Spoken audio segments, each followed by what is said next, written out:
How to change background in Capcut on PC and Mac. So the process for both is same. Let's dive in. First, you have to open the Capcut app and then import the video that you want to work on. Now click Add to Track by clicking this plus sign and add it to the track. And here you have to just select the video and then click this cutout option over here. Do not use this chroma key option. Just click this arrow and hide it.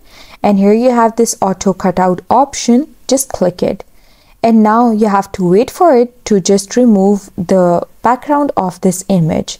It's processing, you can see over here. Now once you have removed the background, to add a new background, you can go to the media option and import any images that you want and then add it to the background, or you can just go to the AI generated or the library option and here choose any background that you like. For example, I'm going to add this background over here.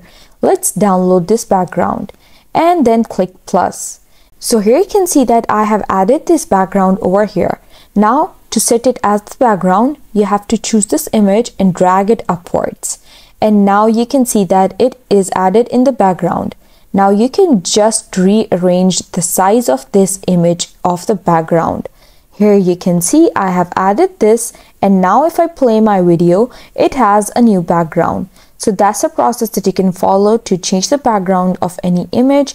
I hope you found the process easy and liked my video. And if you did, please don't forget to like and subscribe my channel. Thank you very much. See you again.